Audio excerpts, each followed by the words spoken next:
অনুরাগী ছোঁয়া ধারাবাহিকের আজকের পর্বে দেখা যায় যে বোমা রিফিউজ করার পর দীপা চাবুক নিয়ে রুডিকে আচ্ছামতো মারতে থাকে। সোনার কাছে এসে বলে যে ও তোর জীবনটা নষ্ট করে দিয়েছে, ধ্বংস করে দিয়েছে। তাই সোনা নিজেই চাবুক হাতে তুলে নেয় এবং আগের কথা মনে করি সোনা রুডিকে মারতে থাকে। একে একে সবাই চাবুক দিয়ে রুডিকে মারতে থাকে। রুডিকে তখন দীপা জিজ্ঞেস করে কুন্তলা কোথায় আছে। রুডি তখন বলে দেয় গোডাউনে আছে। পুলিশ তখনই রুডিকে ধরে নিয়ে গোডাউনের উদ্দেশ্যে চলে যায়। কুন্তলা অপেক্ষা করতে থাকে রুডির আশায়। রুডি সেখানে আসলে কুন্তলা বলে যে কি হয়েছে তোমার, কিন্তু রুডি কোনো উত্তর দেয় না। অবাক করে বলে যে আপনারা সবাই এখানে আসুন। সেনগুপ্ত পরিবারের সকলকেই যখন নিজের চোখের সামনে দেখতে পায় তখন অবাক হয়ে যায় কুন্তলা। রুডি তখন বলে যে এই মহিলাই আমাকে ফাঁসিয়েছে, ওনার সমস্ত কথা শুনে আমি এমনটা করেছি। উনি আমার মনের ভেতরে হিংসা জাগিয়ে দিয়েছে, আগুন জ্বালিয়ে দিয়েছিলে। তখনই কুন্তলা বলে যে আমার ছেলে কিছুই করেনি, আমাকে নিয়ে চলুন। কুন্তলা সবার সামনে নিজের অপরাধ সেগুলো স্বীকার করে নেয়। উর্মিকে দিয়ে সুযোগে যে ভুল ওষুধ খাইয়েছে সবকিছুই স্বীকার করে নেয়। রুডি তখন হাত জোর করে বলে যে আমাকে আপনারা ছেড়ে দিন। দীপা তখন কুন্তলাকে বলে আপনি আপনার ছেলের জন্য কত কিছু করেছেন, আপনি আর কিছুই করতে পারবেন না, আপনি আমাদের অনেকগুলো বছর নষ্ট করে ফেলেছেন। কুন্তলা রুডিকে বলে তোমাকে তো আমি বারবার বাঁচিয়ে নিয়ে এসেছিলাম, এবারও নিশ্চয়ই বাঁচিয়ে নিতাম, কিন্তু তুমি আমাকে শেষে ধরিয়ে দিলে। দীপা তখন বলে যে অন্যের পরিবারটা একটু একটু করে শেষ করেছেন, সেই সুযোগে কখন যে আপনার নিজের পরিবারটাই ভেঙে গেছে আপনি সেটাই বুঝতে পারেননি। কুন্তলা তখন বলে আপনি ঠিকই বলেছেন,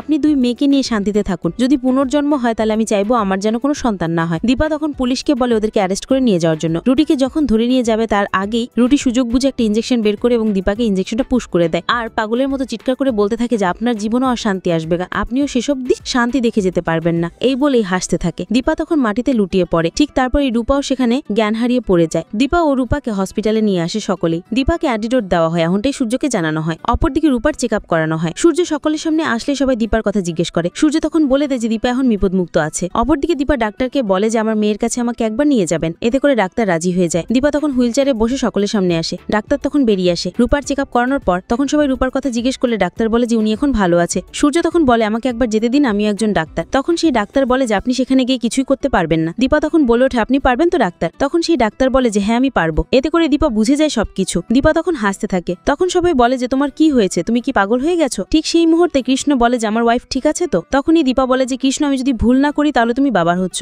এতে করে সবাই খুব খুশি হয়ে যায়। এত কষ্টের মাঝেও সকলের মুখে হাসি ফুটে উঠে।